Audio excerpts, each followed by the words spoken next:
For AP Calculus and differentiation, we've done the basic power rule, we've done sum and difference, we've done product rule, we've done quotient rule, and now I'm going to introduce what are called transcendental functions. Exponential and logarithmic differentiation. Exponential and logarithmic functions are transcendental functions, and they're special functions. This is only going to be the first part of differentiation of these functions. They're going to be the very basics. This is the first year I've taught this with them coming at this level, but they're not hard. They're really, truly not hard, so don't be intimidated. So first of all, let's look at what e to the x is, and let's look at what natural log is. In the e to the x function,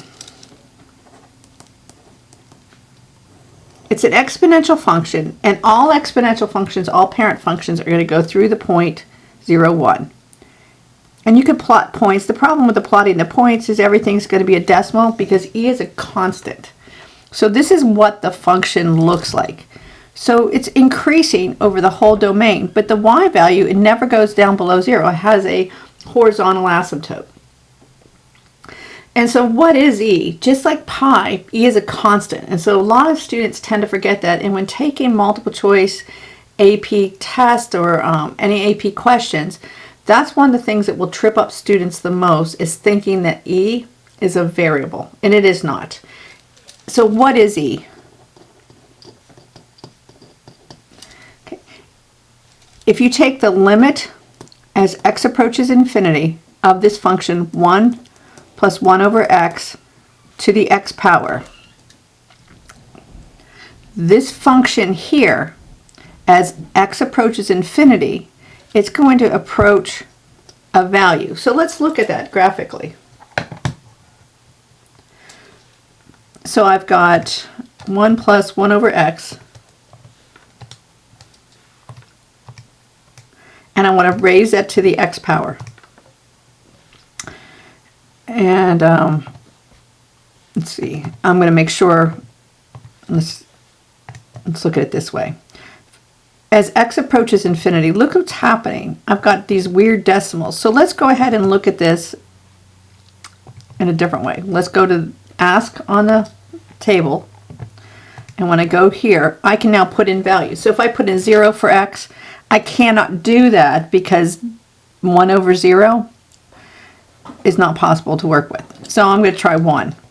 Oh, I get 2. Let's try 10. 2.5937. What happens if I try 100?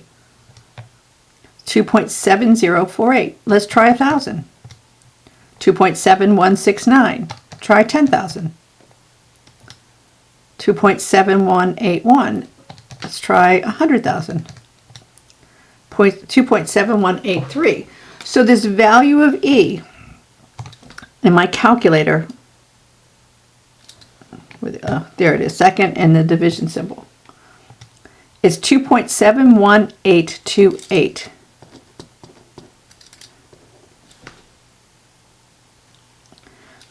If you remember from, we start this in Algebra 2, Algebra 3, math analysis, we had a formula. It's interest compounded. So you take the principal, whatever you start with, and you multiply it by this exponential function. And n was how many times in a month interest was compounded. Well, if you take this and compound continuously, so n is approaching infinity, you get this formula people refer to as PERT.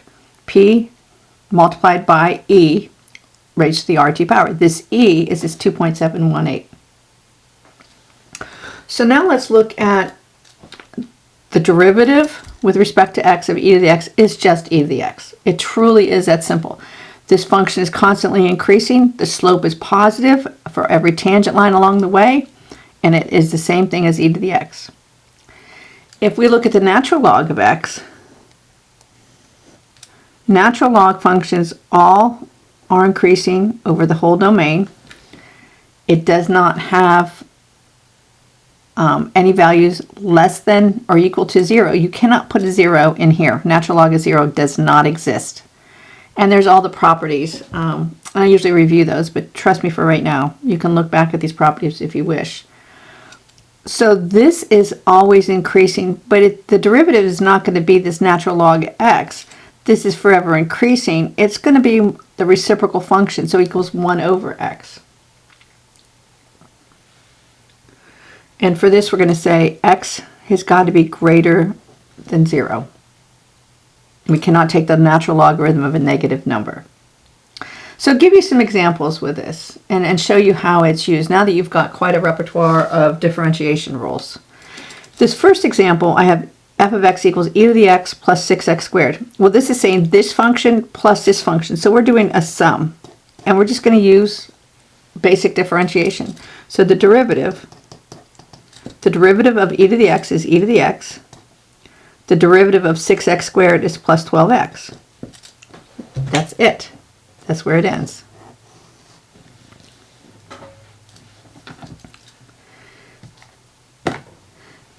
This one here is going to be e to the x multiplied by 3x to the fourth plus 2x minus 3 over x.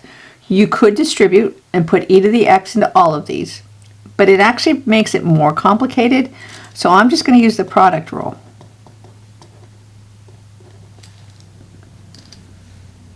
So I have the derivative g prime of x, the first times the derivative of the second. Remember, this is minus 3x to the negative 1. So when you take the derivative, it's going to be plus 3x to the negative 2. There's nothing wrong with it being left like this. If you want to get rid of the negative exponent, and I tend to, if I want to evaluate it for a number, I would get rid of the negative exponent.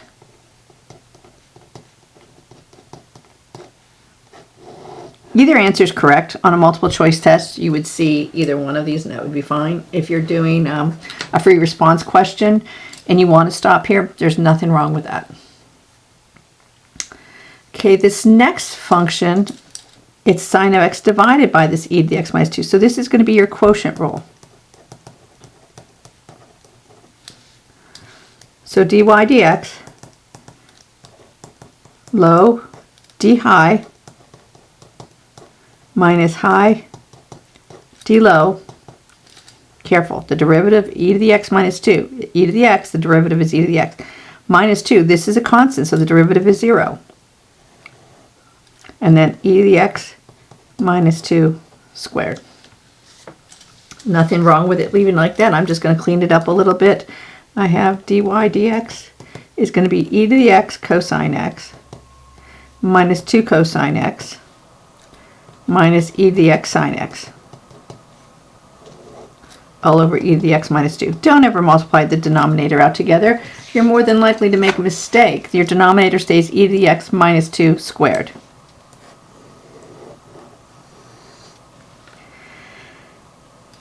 This function here, I changed it to a t because I want you to continue to get used to using different variables. Different variables mean different things in calculus, so I'm going to keep it a t. Don't change it to an x. But I'm going to write this as 4t to the 1/2 minus 3 natural log of t. There's no product rule, there's no quotient rule. This is just a difference. So I'm just going to go ahead and take the derivative. So h prime of t, 1/2 times 4 is 2. Subtract 1 from 1/2, I get negative 1/2. Minus 3. Natural log of t is going to be 1 over t. If you want to clean this up, you could write h prime of t is equal to t over the square root of t minus 3 over t. In a multiple choice test, it's possible that you'd have to get a common denominator here. I'm going to stop right there. I don't want you to do too much with it and then get the whole problem wrong. For most of what we're doing, this is a totally acceptable answer. Okay, now it's going to get a little bit more involved. I've got this whole function e to the x plus 5 natural log of x multiplied by cosine x minus sine x. I'm going to use the product rule. And it's going to be, I'm leaving more room. I've got a lot more going on here. So my derivative, the first multiplied by the derivative of the second. So negative sine x minus cosine x, plus the second function multiplied by the derivative of the first. So the derivative of e to the x is e to the x. The derivative of 5 natural log of x is going to be 5 over x. I can go ahead and start multiplying if I want to. If you were doing this, if you evaluated it for a number, at this point you would just plug the number in. Free response question, this is totally acceptable. But if you want to just clean it up to see what happens, I'm going to distribute. So e to the x multiplied by negative sine x is negative e to the x sine x. E to the x multiplied by negative cosine x is negative e to the x cosine x. 5 natural log x minus sine x multiplied together gives me negative 5 natural log x sine x. Multiply 5 natural log x by negative cosine x gives me minus 5 natural log x cosine x. See how it's getting very long? I'm not even going to finish it all in one line here. Cosine x times e to the x is going to be plus e to the x cosine x. Cosine x times 5 over x is going to be plus 5 cosine x over x. I'm going to have to wrap it down here. Negative sine x times e to the x is going to be negative e to the x sine x. Negative sine x times 5 over x is going to be minus 5 sine x over x. And when I did this, now I start looking, well, I've got some like terms. I've got negative e sine x and a negative e sine x gives me negative 2 e to the x sine x. I notice I have a positive e to the x cosine x, or negative e to the x cosine x, and a positive. These are going to be 0. And then I start looking at all my other terms. 5 natural log x sine x, 5 natural log x cosine x, 5 cosine x over x, negative 5 sine x over x. Nothing else is going to clean up. So I'm just going to do 5 natural log x sine x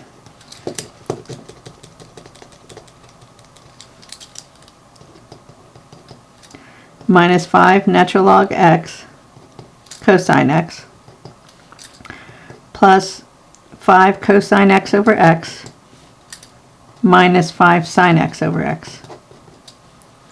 There's all kinds of factoring that could go on. This is where I'm going to stop though.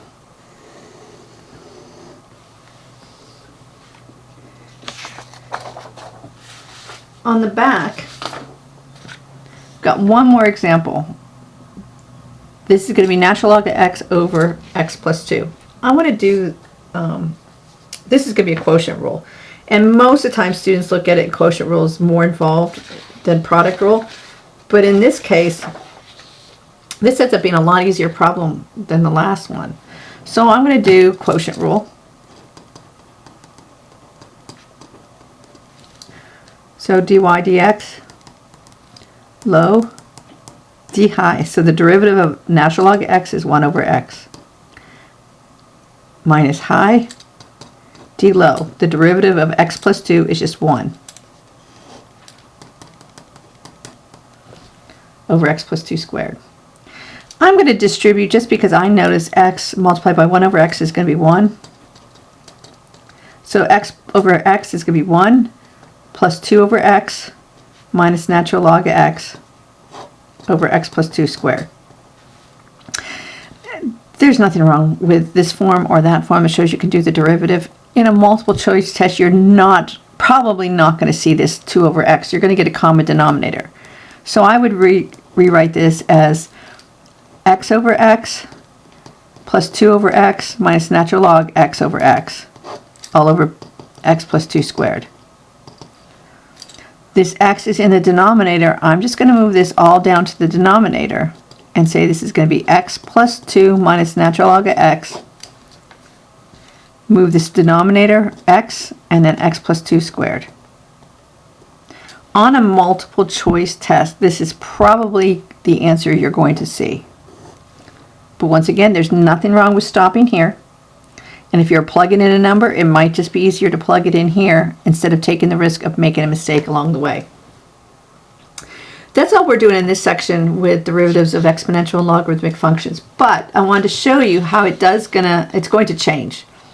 So this whole idea of derivative with respect to x of e to the x is just e to the x. What if x were another function?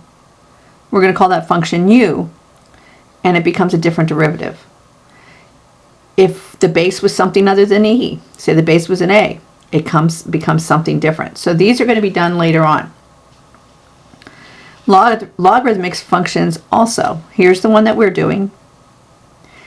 If you were taking another function, say if this wasn't just x, say this was x squared plus 3x, then you have something else going on, and you've got some different functions as well. So this is not done in this section right now. We will do this later on.